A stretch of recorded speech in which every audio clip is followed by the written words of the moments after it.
ഐസാബി റളിയല്ലാഹു തആല അല്ലാഹുവിന്റെ റസൂലിനോട് ചോദിച്ചു, യാ റസൂലല്ലാഹ്, അല്ലാഹുവിന്റെ പ്രവാചകരെ, ഫഹൽ യദ്കുറൂന അഗ്നീകും യൗമൽ ഖിയാമ. അതുവരെ ചിരിച്ചുകൊണ്ടിരുന്ന പ്രവാചകനോട് അല്ലാഹുവിന്റെ പ്രവാചകനോട് ആയിഷ ബീവി റളിയല്ലാഹു തആല അവിടെ ഒരു ചോദ്യം ചോദിക്കേണ്ട താമസമുണ്ടല്ലോ.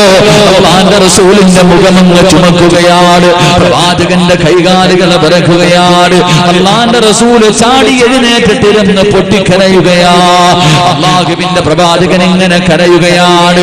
അല്ലാഹുവേ, ആയിഷ ബീവി റളിയല്ലാഹു തആല അവിടെന്ന് ചോദിച്ച ചോദ്യം എന്തെന്നറിയുമോ? ഫഹൽ യദ്കുറൂന അഗ്നീകും യൗമൽ ഖിയാമ. അല്ലാഹുവിന്റെ പ്രവാചകരെ, നാളെ പടച്ചവന്റെ പരലോകമുണ്ടല്ലോ, അല്ലാഹുവിന്റെ കോടതിയുണ്ടല്ലോ, അല്ലാഹുവിന്റെ മഹ്ശറയുണ്ടല്ലോ. ആ മഹ്ശറയിലേക്ക് ഞാൻ ഖബറിനകത്ത് നിന്ന് എഴുന്നേറ്റ് വരുന്ന ദിവസമുണ്ടല്ലോ. ആ ദിവസം എന്നോട് സ്നേഹമുണ്ടാകുമോ നബിയേ? എന്നെ കണ്ട പരിചയം കാണിക്കുമോ നബിയേ? എന്നെ സഹായിക്കുമോ നബിയേ? ഞാൻ അങ്ങയുടെ ഭാര്യയാണല്ലോ, എന്നെ കൂടെ സ്വർഗത്തിലേക്ക് കൊണ്ടുപോകുമോ എന്ന് അല്ലാഹുവിന്റെ പ്രവാചകനോട് ആയിഷ ബീവി റളിയല്ലാഹു തആല അവിടുന്ന് കരഞ്ഞുകൊണ്ട് ചോദിക്കുമ്പോ അല്ലാഹുവിന്റെ റസൂൽ ഇരുന്ന് കരയുകയാ, പ്രവാചകൻ ഇരുന്ന് കരയുകയാണ്. ആയിഷ ബീവി ചോദിച്ചു, യാ റസൂലല്ലാഹ്, എന്തു പറ്റി നബിയേ? എന്തിനാ നബിയെ കരയുന്നതെന്ന് ചോദിക്കുമ്പോ അവിടുന്ന് പറയുന്നു, ആയിഷ, പരലോകത്തെ കുറിച്ച് നിനക്കറിയുമല്ലോ ആയിഷ.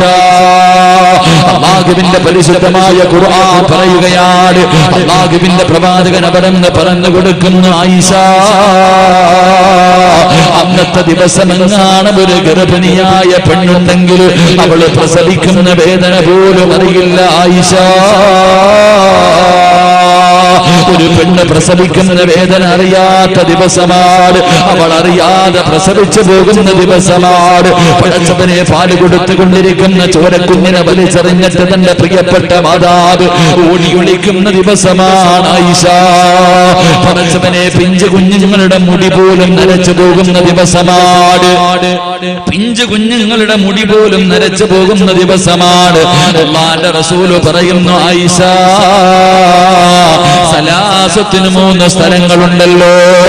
നാളെ ഖബറിനകത്ത് നിന്ന് എഴുന്നേറ്റ് പടച്ചറപ്പിന്റെ പരലോകത്തേക്ക് കടന്നു വരുമ്പോ ആ കോടതിയിൽ 3 സ്ഥലങ്ങളുണ്ട് ആയിഷ, 3 സ്ഥലങ്ങളുണ്ട് ആയിഷ. ആ 3 സ്ഥലങ്ങളിലേക്ക് ഒരു മനുഷ്യന് കടന്നു ചെന്നാൽ, വാപ്പ മുന്നിലൂടെ നടന്നു പോയാൽ, ഉമ്മ മുന്നിലൂടെ നടന്നു പോയാൽ, പടച്ചവനെ കൂടെ പിറപ്പാകട്ടെ, ഭാര്യയാകട്ടെ, ഭർത്താവാകട്ടെ, മക്കളാകട്ടെ, കൂട്ടുകാരാകട്ടെ, ഒരു മനുഷ്യനും തിരിഞ്ഞു നോക്കാത്ത 3 സ്ഥലങ്ങളുണ്ട്. അല്ലാഹുവിന്റെ പ്രവാചകന് പറയുന്നു, ആയിഷ, അല്ലാഹുവിന്റെ പരലോകത്ത് 3 സ്ഥലങ്ങളുണ്ട് ആയിഷ. ആ 3 സ്ഥലങ്ങളിലേക്ക് ഒരു മനുഷ്യൻ എത്തിക്കഴിഞ്ഞാൽ ഫലാ യദ്കുറു അഹദുൻ അഹദാ,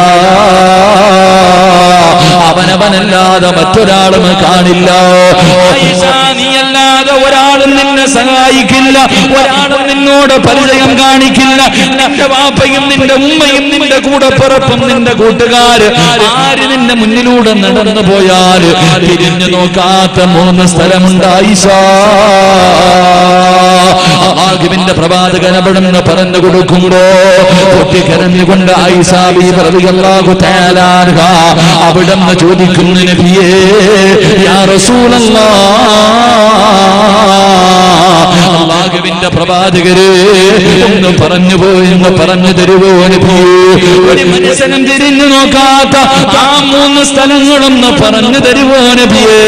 അല്ലാഹുവിന്റെ റസൂൽ ഒന്നാമതായി പറഞ്ഞു കൊടുക്കുകയാ. പാതിരാത്രി ഒരുമിച്ചുകൂടി എന്റെ പ്രിയമുള്ള സഹോദരങ്ങളോട് സഹോദരിമാരോട് നാളെ പടച്ചറപ്പിന്റെ പരലോകത്തേക്ക് കടന്നു ചെല്ലുമ്പോ ഒരാളും നിന്നെ പരിഗണിക്കാത്ത 1ാമത്തെ സ്ഥലമേതെന്നറിയുമോ? അല്ലാഹുവിന്റെ റസൂൽ പറയുകയാ, ദുനിയാവിന്റെ തൊടിക്ക് മുകളിൽ ഞാനും നിങ്ങളും ജീവിക്കുന്ന കാലങ്ങളുണ്ടല്ലോ. പടച്ചവനെ 30, 40, 50, 60, 70 വർഷക്കാലം ഈ ദുനിയാവിന്റെ തൊടിക്ക് മുകളിൽ ഞാനും നിങ്ങളും ഇങ്ങനെ ജീവിക്കുമ്പോ ഈ ജീവിതത്തിൽ ചെയ്തു കൂട്ടിയത് മുഴുവനുമുണ്ടല്ലോ. ഈ ജീവിതത്തിൽ ചെയ്തു കൂട്ടിയത് മുഴുവനുമുണ്ടല്ലോ. നാളെ പടച്ചവനെ ചോദിക്കുന്ന ഒരു ദിവസം വരാനുണ്ടല്ലോ. എണ്ണി എണ്ണി ചോദിക്കുന്ന പടച്ചവനെ ജീവിതത്തിൽ ചെയ്ത എല്ലാ കാര്യങ്ങളും അല്ലാഹു ചോദിക്കുന്ന ഒരവസരമുണ്ടല്ലോ. അറിഞ്ഞു ചെയ്തത്, അറിയാതെ ചെയ്തത്, ഒറ്റയ്ക്ക് ചെയ്തത്, കൂട്ടമായി ചെയ്തത്, അഹങ്കാരത്തോടെ ചെയ്തത്, പടച്ചവനെ ചെയ്തു കൂട്ടിയത് മുഴുവനും അല്ലാഹു എണ്ണി എണ്ണി ചോദിക്കുന്ന ഒരു ദിവരംഗമുണ്ടല്ലോ. അല്ലാഹുവിന്റെ റസൂൽ പറയുന്നു, ആയിഷ, ഒന്നാമത്തെ സ്ഥലം വിചാരണയുടെ സ്ഥലമാണ് ആയിഷ. അല്ലാഹു വിചാരണ ചെയ്യുന്നതിന് വേണ്ടി മനുഷ്യനെ പിടിച്ചു നിർത്തുന്ന രംഗമുണ്ടല്ലോ. ആ മനുഷ്യനും നിന്നെ ഒരാളും തിരിഞ്ഞു നോക്കൂല.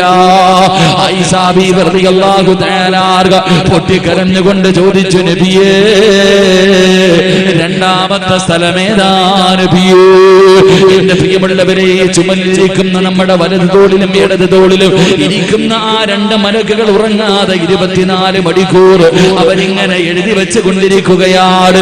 അല്ലാഹുവേ, നാളെ ആ കിതാബുണ്ടല്ലോ, ആ നന്മതിന്മകൾ എഴുതിയ കിതാബുണ്ടല്ലോ, പടച്ചറപ്പ് തൂക്കി നോക്കുന്ന രംഗമുണ്ടല്ലോ. ആ കിതാബ് നമ്മുടെ കയ്യിലേക്ക് എടുത്തു തരുന്ന രംഗമുണ്ടല്ലോ. അല്ലാഹുവിന്റെ ഖുർആൻ പറയുന്നു, ആ സമയത്ത് ജനങ്ങൾ അല്ലാഹുവിനോട് ചോദിക്കുകയാ, ആലിഹാദൽ കിതാബ് ലാ യുഗാദിറു സഗീറതൻ വലാ കബീറതൻ ഇല്ലാ അഹ്സാഹാ. ഇതെന്ത് കിതാബാ പടച്ചവന്? ഇതെന്ത് പുസ്തകമാ പടച്ചവര്? ജീവിതത്തിൽ ചെയ്തത് മുഴുവനും ഇതിനകത്തുണ്ടല്ലോ തമ്പുരാന്, ഒന്നും വിട്ടുപോയിട്ടില്ലല്ലോ റഹ്മാന്. എന്റെ പ്രിയമുള്ളവരെ, അല്ലാഹുവിന്റെ പ്രവാചകൻ പറയുന്നു, ആയിഷ, രണ്ടാമത്തെ സ്ഥലമേതെന്നറിയുമോ? അത് മീസാനിന്റെ മുന്നിലാണ് ആയിഷ. അല്ലാഹുവിന്റെ റസൂലിന്റെ മുന്നിൽ കിടന്ന് കരഞ്ഞു വിറച്ചുകൊണ്ട് ആയിഷ ബീവി ചോദിച്ചു, നബിയേ,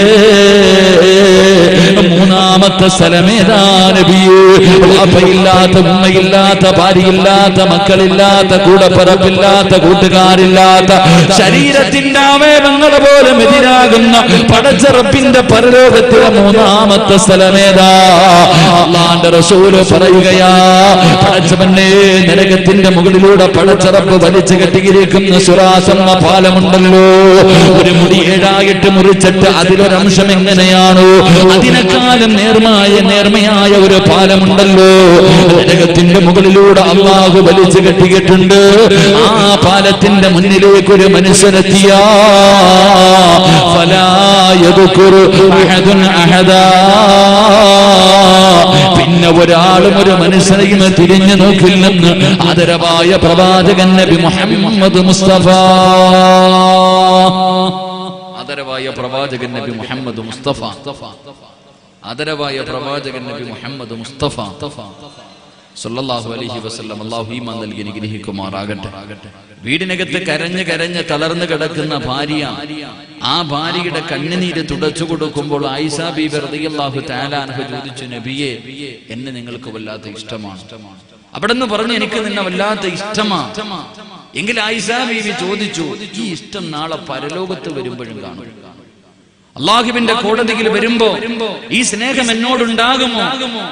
എന്നെ കൂടെ ഒന്ന് സ്വർഗത്തിൽ കൊണ്ടുപോകുമോ? വല്ല പരിഗണനയും എന്നോട് കാണിക്കുമോ എന്ന് ചോദിച്ചപ്പോ അല്ലാഹുവിന്റെ റസൂല് പറഞ്ഞു, 3 പുസ്തകം പറയുന്നു, സമിഅതു റസൂലുള്ളാഹി സ്വല്ലല്ലാഹു അലൈഹി വസല്ലം വഅദനാ റബ്ബി യദ്ഖുലുൽ ജന്നത മിൻ ഉമ്മതി 70000 ലാ ഹിസാബ അലൈഹിം വലാ അദാബ മഅ കുല്ലി 1070. അല്ലാഹുവിന്റെ പ്രവാചകൻ സല്ലല്ലാഹു അലൈഹി വസല്ലമ തങ്ങൾ അവിടുന്ന് പറഞ്ഞു കൊടുത്തു, ആയിഷ,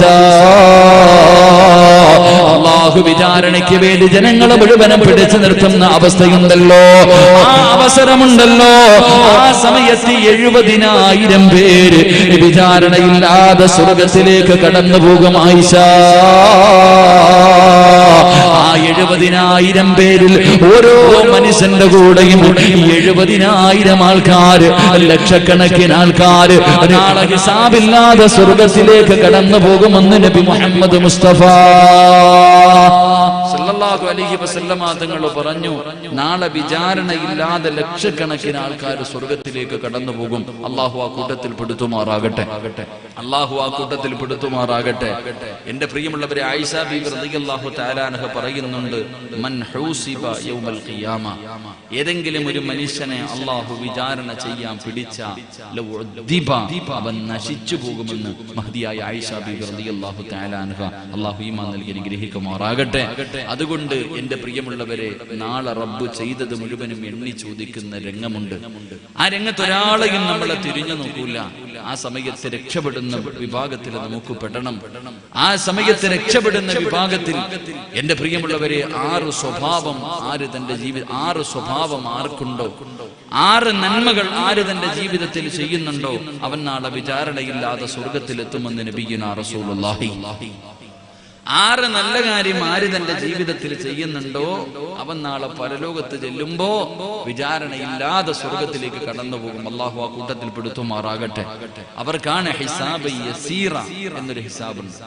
എന്റെ പ്രിയമുള്ളവരെ, അള്ളാഹുവിന്റെ മുന്നിൽ ഇപ്പൊ സിറാജ്, ഞാൻ വെഴുത പറയുന്ന ഞാൻ നാളെ മരിച്ച റബ്ബിന്റെ പരലോകത്ത് അള്ളാഹിന്റെ മുന്നിൽ ഞാൻ പോയി നിൽക്കുമ്പോ അള്ളാഹു എന്നോട് ചോദിക്കും, സിറാജ് നിസ്കാരമൊന്നും ഇല്ലല്ലോ. ഇല്ല പടച്ചവനെ.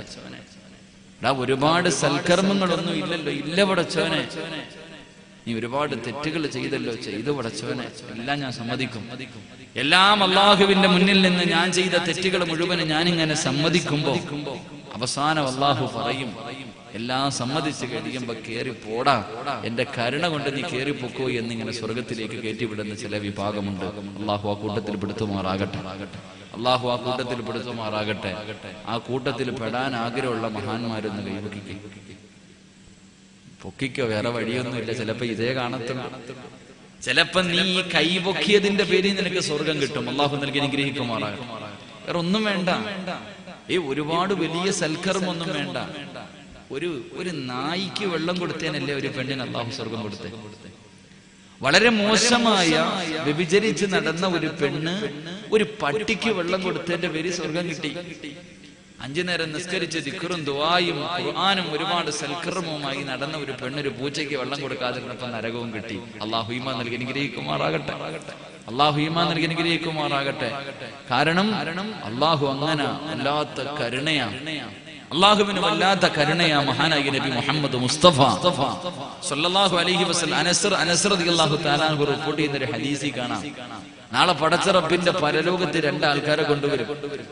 അള്ളാഹുവിന്റെ പരലോകത്ത് 2 ആൾക്കാരെ കൊണ്ടുവരും. 2 പേരോടും അള്ളാഹു പറയും നരകത്തിൽ പൊക്കോളാൻ. 2 പേരോടും പറയും നരകത്തിൽ പോകാൻ. നരകത്തിലേക്ക് പോകാൻ പറയുമ്പോ ഒരുത്തനാണെങ്കിൽ ഒറ്റ ഓട്ട. നരകത്തിലേക്ക് പോകാൻ പറഞ്ഞപ്പോ ഒരുത്തൻ ഒറ്റ ഓട്ടം ഓടുവാ നരകത്തിലേക്ക്. രണ്ടാമത്തെ മനുഷ്യനാണെങ്കിൽ കുറച്ചു മുന്നോട്ട് പോകും, കരയും തിരിഞ്ഞു നോക്കും, പിന്നെയും മുന്നോട്ട് പോകും, കരയും തിരിഞ്ഞു നോക്കും, പിന്നെയും മുന്നോട്ട് പോകും, കരയും തിരിഞ്ഞ് ഇങ്ങനെ പോവാ. 2 പേരും നരകത്തിന്റെ മുന്നിലെത്തിയപ്പോ അള്ളാഹു 2 പേരെയും തിരിച്ചു വിളിച്ചു. അനുഗ്രഹിക്കുമാറാകട്ടെ. അതുകൊണ്ട് 6 കാര്യങ്ങളും പറയാമെന്ന് ഞാൻ വാക്കൊന്നും പറയൂല. ഇൻഷാ അല്ലാഹ് കറക്റ്റ് 10:30 ചവിട്ടി നിർത്തി ദുആ ചെയ്ത് പിരിയും. അള്ളാഹു ഭാഗ്യം നൽകി അനുഗ്രഹിക്കുമാറാകട്ടെ. അള്ളാഹുവിന്റെ പ്രവാചകൻ സല്ലല്ലാഹു അലൈഹി വസല്ലമ തങ്ങളോട് മഹാനായ സയ്യിദുനാ അബൂ ഹുറൈറ റളിയല്ലാഹു തആല അൻഹു അള്ളാഹുവിന്റെ പ്രവാചകനോട് ചോദിച്ചു, നബിയേ യാ റസൂലല്ലാഹ്, അള്ളാഹുവിന്റെ പ്രവാചകരെ നാളെ വിചാരണയില്ലാതെ പടച്ച റബ്ബിന്റെ സ്വർഗത്തിന്റെ അനുഗ്രഹങ്ങൾക്ക് നടുവിലേക്ക് കടന്നു പോകുന്ന ആ ഭാഗ്യവാൻ ആരാ നബിയേ, ഒന്ന് പറഞ്ഞു തരുമോ എന്ന് പ്രവാചകനോട് ചോദിക്കുമ്പോ അല്ലാഹുവിന്റെ റസൂല് പറഞ്ഞു കൊടുത്ത 1ാമത്തെ വിഭാഗം ആരെന്നറിയുമോ? അതിരാത്രി ഒരുമിച്ച് കൂടി എന്റെ പ്രിയമുള്ള സഹോദരങ്ങളോട് സഹോദരിമാരോട് അല്ലാഹുവിന്റെ പ്രവാചകൻ അവിടെ പറയുന്നു, സഹാബാ,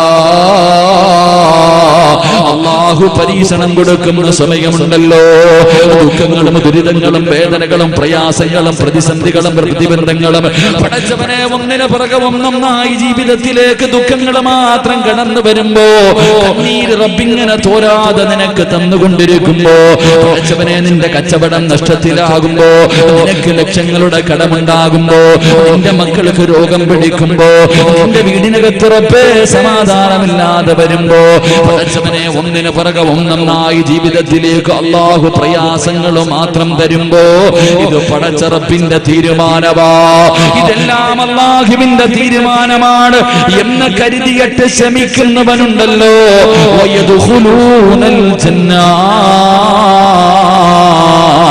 ബിഗൈരി ഹിസാബ്, അവൻ നാളെ വിചാരണയില്ലാതെ സ്വർഗ്ഗത്തിലെത്തുമെന്ന് നബി മുഹമ്മദ് മുസ്തഫ സല്ലല്ലാഹു അലൈഹി വസല്ലം. ഒന്നാമത്തെ വിഭാഗം, അല്ലാഹു ജീവിതത്തിലെ പ്രയാസങ്ങളും ദുഃഖങ്ങളൊക്കെ കൊടുക്കുന്ന സമയം ഇത് അല്ലാഹുവിന്റെ തീരുമാനമാണ്, ഇത് പടച്ച റബ്ബിന്റെ തീരുമാനമാ എന്ന് കരുതിയിട്ട് ക്ഷമിക്കുന്നവന് നാളെ സ്വർഗമുണ്ടെന്ന് നബി മുഹമ്മദ് മുസ്തഫ സല്ലല്ലാഹു അലൈഹി വസല്ലം. ജീവിതത്തിൽ ഓരോന്നിങ്ങനെ ദുഃഖങ്ങൾ മാത്രം കടന്നു വരിക, നമ്മുടെ ജീവിതത്തിലെ പ്രയാസങ്ങൾ കടന്നു വരുമ്പോ നമ്മൾ പറയണം, ഉസ്താദിന്റെ അടുക്ക് പോയി പറയും, ഉസ്താദെ 5 നേരം ഞാൻ നിസ്കരിക്കുമല്ലോ ഉസ്താദെ, ഒരു വഖത്ത് പോലും ഞാൻ കൊള്ളയാക്കത്തില്ലല്ലോ, ഏത് പരിപാടിക്കും വഅലിനാകട്ടെ മജ്ലിസുൻ നൂറിനാകട്ടെ സ്വലാത്തിനാകട്ടെ ഏതിനും ഞാൻ മുൻപന്തിയിൽ ഉണ്ടാവുമല്ലോ ഉസ്താദെ, എത്ര ഞാൻ എന്റെ കയ്യിലില്ലെങ്കിലും ഉള്ളത് ഞാൻ തരുമല്ലോ, സദക്ക ചെയ്യുമല്ലോ, എന്നാൽ എനിക്കിത് വന്നല്ലോ. എന്റെ പ്രിയമുള്ളവരെ, അള്ളാഹുവിന്റെ പരീക്ഷണം കടന്നു വരുന്ന സമയത്ത് ഇത് റബ്ബിന്റെ തീരുമാനമാണെന്ന് നമുക്കങ്ങോട്ട് വിശ്വസിക്കാൻ കഴിയുന്നില്ല. എന്റെ പ്രിയമുള്ളവരെ, അള്ളാഹുവിന്റെ റസൂൽ സല്ലല്ലാഹു അലൈഹി വസല്ലമ തങ്ങൾ പറയുന്നുണ്ട്, ഞാനും നിങ്ങളും ഉമ്മയുടെ വയറ്റിൽ കിടന്ന് 4 മാസമായപ്പോ ഒരു മലക്ക് വന്നിട്ട് എല്ലാം എഴുതി വെച്ചിട്ടുണ്ട്. ഞാൻ എന്റെ ഉമ്മയുടെ വയറ്റിൽ കിടന്ന് 4 മാസമായപ്പോ ഒരു മലക്ക് വന്നിട്ട് എഴുതി വെച്ചിട്ടുണ്ട്, സിറാജ് എടാ നീ ജീവിതത്തിൽ ഇന്നതൊക്കെ നീ അനുഭവിക്കണം, നിനക്ക് ഇന്നതൊക്കെ കിട്ടും, നീ തിന്നേണ്ട ഭക്ഷണം ഇതാ, അതിന്റെ മുകളിൽ എന്റെ പേരെഴുതി വെച്ചിട്ടുണ്ട്. എന്തിന്? എന്റെ ഭാര്യ ആരാ, എനിക്ക് എത്ര മക്കളുണ്ട്, എനിക്ക് എത്ര പണം കിട്ടും, ഞാൻ എത്ര വയത് പറയുന്ന ആളാകും, എന്തിന് അവസാനം ഞാൻ എത്ര വയസ്സ് ജീവിക്കും, എവിടെ കിടന്ന് മരിക്കും, മരിക്കുന്ന സമയത്ത് മുസ്ലിമായിട്ടാണോ കാഫിറായിട്ടാണോ, എന്നെ എവിടെ കബറടക്കും, ഈ കാര്യങ്ങൾ മുഴുവനും ഞാൻ എന്റെ ഉമ്മയുടെ വയറ്റിൽ കിടന്നപ്പോഴേ എഴുതി വെച്ചിരിക്കുക. അത് അനുഭവിക്കാതെ പോകാൻ കഴിയോ?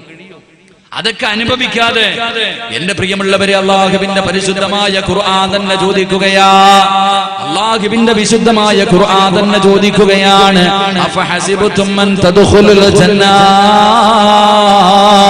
ഫലമ്മാ യഅതികും മസലുൽ ലദീന ഖലൂ മിൻ ഖബ്ലികും.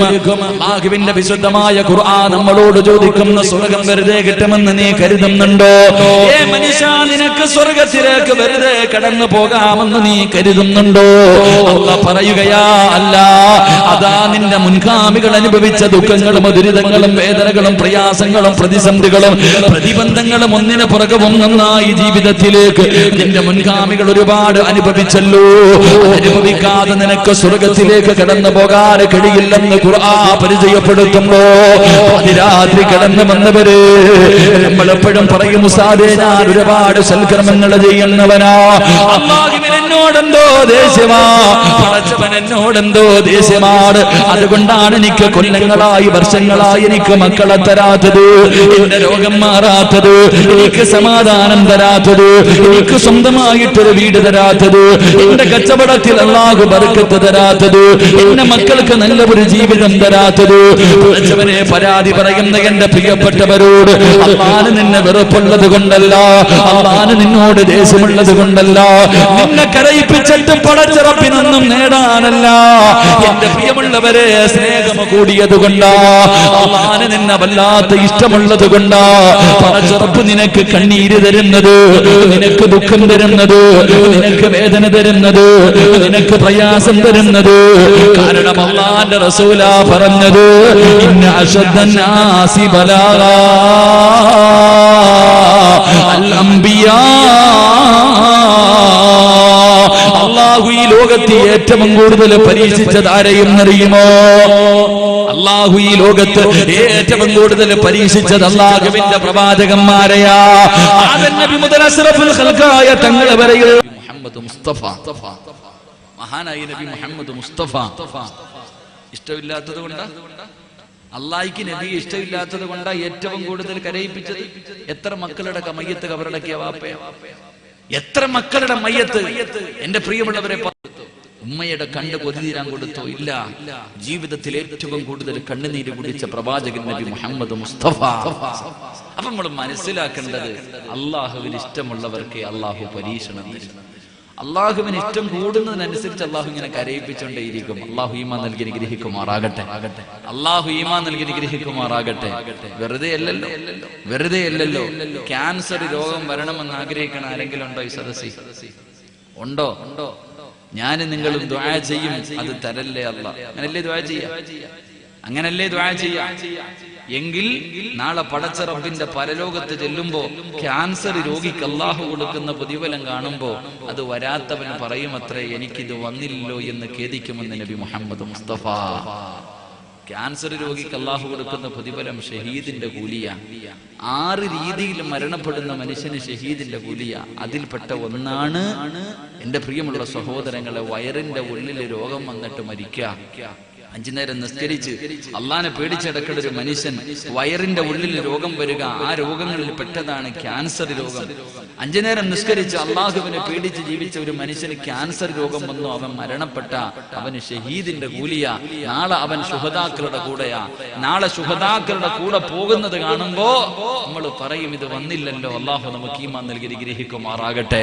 അള്ളാഹു നമുക്ക് ഈമാൻ നൽകി അനുഗ്രഹിക്കുമാറാകട്ടെ. അതുകൊണ്ട് എന്റെ പ്രിയപ്പെട്ടവരോട് പറയുന്നു, അള്ളാഹു പ്രയാസങ്ങൾ തരുമ്പോ അത് റബ്ബിന്റെ തീരുമാനമാണെന്ന് കരുതാൻ കഴിയാൻ. അല്ലാതെ ആരോ കൂടോത്രം ചെയ്ത് വെച്ചിരിക്കുന്നു, മുട്ട കുടിച്ചിട്ടിരിക്കണോ, വെറ്റയിട്ടിരിക്കണോ, തകട് കുഴിച്ചിട്ടിരിക്കുന്നതൊന്നും അല്ല വിഷയം. അതൊക്കെ ഉണ്ടോ ഇല്ല, അത് വേറെ വിഷയം. അതുണ്ടോ ഇല്ലേ, കൊണ്ടാ ഭരിക്കോ, ചെയ്താ ഭരിക്കോ ഇല്ല, അതുകൊണ്ട് അത് വൻഭാവത്തി എണ്ണിയത് ചെയ്യാൻ പാടില്ല. അത് ചെയ്യാൻ പാടില്ല. നിനക്ക് ആരെങ്കിലും എന്തെങ്കിലും ചെയ്തിട്ടുണ്ടെങ്കിൽ അവനുള്ളത് അള്ളാഹു കൊടുക്കും. അള്ളാഹു ഈമാൻ നൽകി അനുഗ്രഹിക്കുമാറാകട്ടെ. നീ അനുഭവിക്കാനുള്ളത് നീ അനുഭവിച്ചേ പറ്റൂ.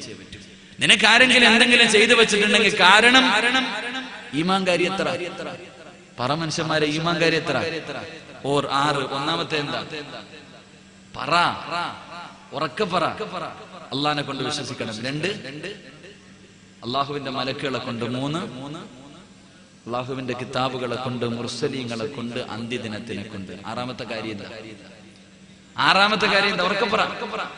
നന്മയും തിന്മയും അള്ളാഹുവിന്റെ ഭാഗത്ത് നിന്നാണ് ഉണ്ടാകുന്നതെന്ന് നീ വിശ്വസിച്ചാലേ യഥാർത്ഥ വിശ്വാസിയാഹൂ എന്ന് നബി മുഹമ്മദ് മുസ്തഫ. അപ്പൊ ദുഃഖവും സന്തോഷം എവിടെ നിന്നുണ്ടാകുന്നതാ? അള്ളാഹുവിന്റെ ഭാഗത്ത് നിന്നുണ്ടാകുന്നതാ. അപ്പൊ അത് വിശ്വസിച്ചാലേ നമ്മൾ വിശ്വാസിയാകൂ. അള്ളാഹു നമുക്ക് ഈമാൻ നൽകി അനുഗ്രഹിക്കുമാറാകട്ടെ. അതുകൊണ്ട് എന്റെ പ്രിയമുള്ള സഹോദരങ്ങളോട്, ജീവിതത്തിൽ പ്രയാസമില്ലാത്ത ആരുമില്ല, ദുഃഖമില്ലാത്ത ആരുമില്ല, വേദനകളില്ലാത്ത ആരുമില്ല. ഈ സദസ്സിലിരിക്കുന്ന ഓരോ മനുഷ്യനും എന്തെങ്കിലും ഒരു പ്രയാസമുള്ളവരാ. എന്റെ പ്രിയമുള്ള സഹോദരങ്ങളെ, അള്ളാഹുവിന്റെ പ്രവാചകൻ പറയുകയാ, എന്റെ പ്രിയമുള്ളവരെ, നമുക്കില്ലാതെ പോയതും അത് തന്നെയാണ്. ഇത് പടച്ച റബ്ബിന്റെ തീരുമാനമാണെന്ന് കരുതിയിട്ട് ക്ഷമിക്കാൻ കഴിയുന്നില്ലല്ലോ. അള്ളാഹുവേ, പടച്ചവനെ ഇന്ന് ആത്മഹത്യ ചെയ്യുന്നത് എന്തിനു വേണ്ടിയാ? പടച്ചവനെ ഇന്ന് തൂങ്ങുകയാണ്. കയറെടുത്തിട്ട് തൂങ്ങുന്ന പെൺകുട്ടികളുണ്ട്. പടച്ചവനെ, കടക്കടിയിൽ വീഴുമ്പോ, കച്ചവടം നഷ്ടത്തിലായിട്ട് പടച്ചവനെ ലക്ഷങ്ങളുടെ കടമുണ്ടാകുമ്പോ തന്റെ ഭാര്യയും മക്കളെയും പോലും ഓർക്കാതെ ഒറ്റയടിക്ക് ജീവിതം തീർക്കുന്ന കച്ചവടക്കാരുണ്ട്. പടച്ചവനെ, ജീവിതത്തിൽ താങ്ങാൻ കഴിയാത്ത വേദനകൾ ഉണ്ടാകുമ്പോ, കള്ളക്കേസിൽ കുടുങ്ങുമ്പോ, അപവാദങ്ങളും പരിഹാസങ്ങളും കേൾക്കുമ്പോ, സ്വന്തം മക്കളെ പടച്ചവനെ വിഷം ചോറിൽ കലർത്തിയിട്ട് തന്റെ ഭാര്യക്കും മക്കൾക്കും വിളമ്പിക്കൊടുത്തിട്ട് പടച്ചവനെ ആത്മഹത്യ ചെയ്യുന്ന എത്രയോ മുസ്ലിമീങ്ങളെ നമ്മൾ കണ്ടവരാ. എന്റെ പ്രിയമുള്ളവരെ, സമുദായത്തിലേക്ക്, മുസ്ലിം സമുദായത്തിലേക്ക് വീണ്ടും ആത്മഹത്യ ഇങ്ങനെ കടന്നു വരുമ്പോ അതിന്റെ കാരണം എന്തെന്നറിയുമോ? പ്രതിസന്ധി ഉണ്ടാകുന്ന സമയത്ത് നിൽക്കാൻ നമ്മളിൽ പലർക്കും കഴിയുന്നില്ല. 10ാം ക്ലാസ്സിൽ പരീക്ഷ എഴുതിയിട്ട് റിസൾട്ട് വരുന്ന ദിവസം പടച്ചവനെ മക്കളോടുകയാണ്, ഓടിച്ചെന്നിട്ട് പടച്ചവനെ അവർക്കൊരു നല്ല റിസൾട്ട് കിട്ടിയില്ലെങ്കിൽ ആത്മഹത്യ ചെയ്യുന്ന എത്രയോ മക്കളുണ്ട്. എന്റെ പ്രിയമുള്ളവരെ, ചാകാനാണെങ്കിൽ അതിനല്ലേ സമയം കാണൂ. ആത്മഹത്യ ചെയ്യാനാണെങ്കിൽ എന്റെ പ്രിയമുള്ളവരെ, ദുനിയാവും ആഖിറവും നഷ്ടപ്പെട്ടു പോകുമല്ലോ. എന്റെ പ്രിയപ്പെട്ടവരോട് അല്ലാഹുവിന്റെ റസൂൽ പറയുകയാ, എത്ര വലിയ പ്രതിസന്ധി ഉണ്ടായാലും പടച്ചവനെ ജീവിതമെന്ന് അവസാനിപ്പിക്കണമെന്ന് തോന്നുമ്പോ, നാട്ടുകാര് മുഴുവനും ഒറ്റപ്പെടുത്തുമ്പോ, കൂട്ടുകാരും കൂടപ്പിറപ്പും കുടുംബക്കാരും കൈവിടുമ്പോ, ചെയ്യാത്ത തെറ്റിന്റെ പേരിൽ നിന്നെ അപവാദം പറഞ്ഞ് നിന്നെ പരിഹസിക്കുമ്പോ, നാണം കെടുത്തുമ്പോ, സമൂഹത്തിന്റെയും സമുദായത്തിന്റെയും മുന്നിൽ നിന്നെ ഒറ്റപ്പെടുത്തുമ്പോ, എന്റെ പ്രിയമുള്ളവരെ ഈ ജീവിതമെന്ന് അവസാനിപ്പിക്കണമെന്ന് തോന്നുന്നതിന് ഒരു മിനിറ്റ് മുമ്പ് അല്ലാഹുവിന്റെ റസൂൽ പറയുന്നു, നിനക്കൊരു ദിക്ർ പറഞ്ഞു തരികയാണ്. അല്ലാഹുവിന്റെ പ്രവാചകൻ പറയുകയാ, ഒരു ദിക്ർ പറയാൻ നിനക്ക് കഴിയുമോ? നിന്റെ മനസ്സിന് സമാധാനം കിട്ടാൻ, നിന്റെ ജീവിതത്തിൽ സന്തോഷം ഉണ്ടാകാൻ, നിനക്കൊരു ആത്മവിശ്വാസം കിട്ടാൻ, ഒരു ധൈര്യം കിട്ടാൻ അല്ലാഹുവിന്റെ റസൂൽ ഒരു ദിക്ർ പറഞ്ഞു തരികയാ. ഏത് ദിക്റെന്നറിയുമോ? ആര് പറഞ്ഞ ദിക്റെന്നറിയുമോ? ആര് പറഞ്ഞ ദിക്റെന്നറിയുമോ? അല്ലാഹുവിന്റെ റസൂലിന്റെ പ്രിയപ്പെട്ട ഭാര്യ ആയിഷ ബീബി റളിയല്ലാഹു തആല അൻഹ.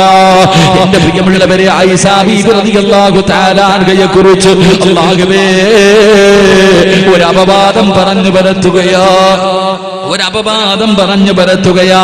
എന്ത് അപവാദമെന്നറിയുവോ? ആയിഷ ബീബി വ്യഭിചരിച്ചെന്ന് നാട് മുഴുവനും പറഞ്ഞു പരത്തുകയാ. മഹാനായ സൗബാ റളിയല്ലാഹു തആല അൻഹു ഒരു ചെറുപ്പക്കാരനുമായിട്ട് അല്ലാഹുവിന്റെ റസൂലിന്റെ ഭാര്യ വ്യഭിചരിച്ചു എന്ന് പറഞ്ഞു പരത്തുകയാ. അവർ ആയിഷ ബീവിയെ വെറുതെ വിട്ടില്ല, അല്ലാഹുവിന്റെ റസൂലിന്റെ ഭാര്യയെ പോലും വെറുതെ വിട്ടില്ല. ആ സ്വഹാബത്തിന്റെ കാലഘട്ടത്തിൽ നടന്ന സംഭവമാ. എന്റെ പ്രിയമുള്ളവരെ, എവിടെ നോക്കിയാലും ആയിഷയെ കുറിച്ചാണ് ചർച്ച. പടച്ചവനെ, പള്ളിക്കകത്തും പള്ളിയുടെ വെളിയിലും ഒരു നാട് മുഴുവനും അല്ലാഹുവിന്റെ റസൂലിന്റെ ഭാര്യയെ കുറിച്ച് ചർച്ച ചെയ്യുകയാണ്. അല്ലാഹുവിന്റെ റസൂൽ കേട്ട് കേട്ട് മടുക്കുകയാ. കാരണം പ്രവാചകനാണല്ലോ. അല്ലാഹുവിന്റെ റസൂൽ അത് കേട്ട് കേട്ട് മടുക്കുകയാണ്. സഹിക്കാൻ കഴിയാതെ പ്രവാചകൻ തന്റെ വീട്ടിലേക്ക് കടന്നു വന്നിട്ട് പറഞ്ഞു, ആയിഷ, കുറച്ച് ദിവസം നിന്റെ വീട്ടിലേക്ക് പോക ആയിഷ, നിന്റെ വീട്ടിലേക്ക് പോയി നിൽക്ക ആയിഷ. ആയിഷ ബീവിയുടെ ഹൃദയം പൊട്ടുന്ന വേദനയാ. കാരണം ഭർത്താവ് കുറച്ച് ദിവസം വീട്ടിൽ പോയി നിൽക്കാൻ പറയുകയാണ്. ആയിഷ ബീവിയുടെ ശബ്ദം പോലും വെളിയിൽ വരുന്നില്ല, കണ്ണീരല്ലാതെ മറ്റൊരു മറുപടിയുമില്ല. ആയിഷ ബീവി റളിയല്ലാഹു തആല അൻഹ നോക്കുമ്പോ തന്റെ പ്രിയപ്പെട്ട വാപ്പ അബൂബക്കർ സിദ്ദീഖ് റളിയല്ലാഹു തആല അൻഹു വീട്ടിലേക്ക് കടന്നു വരികയാണ്. ആയിഷ ബീവി ഓടിച്ചെന്ന് ഉപ്പാന്റെ കയ്യിൽ പിടിച്ചിട്ട് കരഞ്ഞുകൊണ്ട് ചോദിച്ചു, വാപ്പാ, ഞാൻ അല്ലാഹുവിന്റെ റസൂലിന്റെ ഭാര്യയാണ് വാപ്പാ, ഞാൻ എങ്ങനെ ചെയ്യുമെന്ന് എന്റെ വാപ്പയ്ക്ക് തോന്നുന്നുണ്ടോ? ഈ ആയിഷ വ്യഭിചരിക്കുമെന്ന് നിങ്ങൾക്ക് തോന്നുന്നോ വാപ്പാ? അല്ലാഹുവേ, വാപ്പ മകളുടെ മുഖത്ത് നോക്കിയിട്ട് പറഞ്ഞ മറുപടി എന്തെന്നറിയുമോ? വിശ്വസിക്കലല്ലാതെ വഴിയില്ല ആയിഷ. ആയിഷ ബീവി തളർന്നില്ല. തന്റെ പ്രിയപ്പെട്ട മാതാവിന്റെ മുന്നിലേക്ക് കടന്നു ചെല്ലുകയാണ്. പൊട്ടിക്കരഞ്ഞുകൊണ്ട് പറഞ്ഞു, ഉമ്മ, ഇവരൊക്കെ പറയുന്നത് കള്ളമാ ഉമ്മ, ഇവര് തെറ്റിദ്ധരിച്ചിട്ട് പറയുകയാ ഉമ്മ. 9.5 മാസക്കാലം വയറ്റിൽ ചുമന്നുകൊണ്ട് നടന്ന മരണവേദനയുടെ വേദനയിൽ നിന്ന് പ്രസവിച്ച തന്റെ പ്രിയപ്പെട്ട മാതാവ് തന്റെ പൊന്നാര മകള് നെഞ്ചു പൊട്ടിയിട്ട് കരഞ്ഞുകൊണ്ട് പറയുമ്പോ ആ മകളുടെ മുഖത്ത് നോക്കിയിട്ട് പറഞ്ഞ മറുപടി, ആയിഷ, തെളിവുകൾ മുഴുവനും നിനക്കെതിരായിഷ, ഇനി എനിക്ക് വിശ്വസിക്കലല്ലാതെ വഴിയില്ല. ഉമ്മ കൈയൊഴിഞ്ഞു, വാപ്പ കൈയൊഴിഞ്ഞു, കുടുംബക്കാര് കൈയൊഴിഞ്ഞു, ഒരു നാട് മുഴുവനും തെറ്റുകാരി എന്ന മുദ്ര കുത്തികെട്ട് പരിഹസിക്കുമ്പോ കളിയാകുമ്പോ നാണം കെടുത്തുമ്പോ ആയിഷ ബീവി കയറെടുത്തില്ല, നരമ്പ് മുറിച്ചില്ല, വിഷമെടുത്ത് കുടിച്ചില്ല. എന്റെ പ്രിയമുള്ള പെങ്ങള് നിസ്കാരപ്പായിക്കകത്തേക്ക് കിടക്കുകയോ. അന്ന് ചരിത്രം പറയുന്നു, ആയിഷ ബീവിക്ക് 16 വയസ്സിന്റെ താഴെയാണ് പ്രായമുള്ളത്. പഠിച്ചവര് ആയിഷ ബീവി റളിയല്ലാഹു തആല അൻഹ പഠിച്ചവരെ ദിവസങ്ങൾ ഇങ്ങനെ എണ്ണി നീർക്കുകയാണ്. ഓരോ ദിവസങ്ങൾ ഇങ്ങനെ തള്ളുകയാണ്. 15 ദിവസം കഴിഞ്ഞു, 16 16ാമത്തെ ദിവസം നോക്കുമ്പോ സുബഹി നമസ്കാരം കഴിഞ്ഞ് ആയിഷാ ബീവി വീടിന്റെ വാതിലിലേക്ക് നോക്കുമ്പോ അല്ലാഹുവിന്റെ റസൂൽ കടന്നു വരികയാ. ഓരോ ദിവസവും ആയിഷാ ബീവി സുബഹി നമസ്കാരം കഴിഞ്ഞ് വീടിന്റെ കവാടത്തിലേക്ക് നോക്കാറുണ്ട്. തന്റെ പ്രിയപ്പെട്ട ഭർത്താവ് വരുന്നുണ്ടോ, അല്ലാഹുവിന്റെ റസൂൽ വരുന്നുണ്ടോ. 16ാമത്തെ ദിവസം ഇങ്ങനെ നോക്കുമ്പോ പുഞ്ചിരിക്കുന്ന മുഖത്തോടെ അല്ലാഹുവിന്റെ റസൂൽ കടന്നു വരികയാ. ആയിഷാ ബീവിക്ക് പിടിച്ചു നിൽക്കാൻ കഴിഞ്ഞില്ല, ഇറങ്ങി ഓടുകയാ. ഓടിച്ചെന്ന് തന്റെ പ്രിയപ്പെട്ട ഭർത്താവിനെ കെട്ടിപ്പിടിച്ചിട്ട് ചോദിക്കുന്നു, നബിയേ യാ റസൂലല്ലാഹ്, അല്ലാഹുവിന്റെ റസൂലേ ഞാൻ തെറ്റ് ചെയ്തിട്ടില്ലെന്ന് അല്ലാഹു പറഞ്ഞു നബിയേ. എന്റെ നിരപരാധിത്വം തെളിയിച്ചോ നബിയേ. ജിബ്രീൽ വന്നു നബിയേ, ഖുർആനിന്റെ ആയത്തുമായി 7 ആകാശം കടന്ന് ജിബ്രീൽ ഇറങ്ങി വന്നു നബിയേ. അല്ലാഹുവിന്റെ റസൂൽ പറഞ്ഞു, ആയിഷ ഇന്നലെ ഖുർആനിൽ ആയത്തിറങ്ങി ആയിഷ, നീ നിരപരാധിയാണെന്ന് ഖുർആൻ പറഞ്ഞു ആയിഷ. അല്ലാഹുവിന്റെ ഭാഗത്ത് നിന്ന് സഹായം ഇറങ്ങി വന്നു ആയിഷ. ആയിഷ ബീവി ചിരിച്ചുകൊണ്ട് പറഞ്ഞു, നബിയേ എനിക്കുറപ്പായിരുന്നു നബിയേ, 7 ആകാശം കടന്ന് ജിബ്രീൽ ഖുർആനിന്റെ ആയത്തുമായി അല്ലാഹുവിന്റെ സഹായവുമായി ഇറങ്ങി വരുമെന്ന് എനിക്കറിയായിരുന്നു നബിയേ, എനിക്കുറപ്പായിരുന്നു നബിയേ. ആ ചെറിയ പെണ്ണിന്റെ ആ ഉറപ്പ് കേട്ടിട്ട് അല്ലാഹുവിന്റെ റസൂൽ ചോദിച്ചു, ആയിഷ ഇത്ര ഉറപ്പെന്തേ ആയിഷ? അല്ലാഹുവിന്റെ സഹായം വരുമെന്ന്, ഖുർആനിൽ ആയത്തിറങ്ങുമെന്ന് ഇത്ര ഉറപ്പിച്ച് പറയാറുള്ള കാര്യമെന്താ? അവിടെന്ന് പറഞ്ഞു, നബിയേ ഈ 15 ദിവസം നിസ്കാരപ്പായിലിരുന്ന് ഞാൻ പറഞ്ഞത് ഒരേ ഒരു ദിക്റാ നബിയേ. അല്ലാഹുവിന്റെ റസൂൽ ചോദിച്ചു, ആയിഷ നിനക്ക് ആത്മവിശ്വാസം നൽകിയ, നിനക്ക് മനക്കരുത്ത് നൽകിയ, പ്രതിസന്ധിയിൽ പിടിച്ചു നിൽക്കാനുള്ള ധൈര്യം തന്ന ആ ദിക്ർ ഏതാ ആയിഷ? അല്ലാഹുവിന്റെ റസൂൽ ചോദിക്കുമ്പോ ആയിഷ ബീവി റളിയല്ലാഹു തആല അല്ലാഹുവിന്റെ റസൂലിനോട് പറഞ്ഞു, നബിയേ ഹസ്ബുനല്ലാഹു നിഅമൽ വകീൽ നിഅമൽ മൗലാ വ നിഅമൻ നസീർ.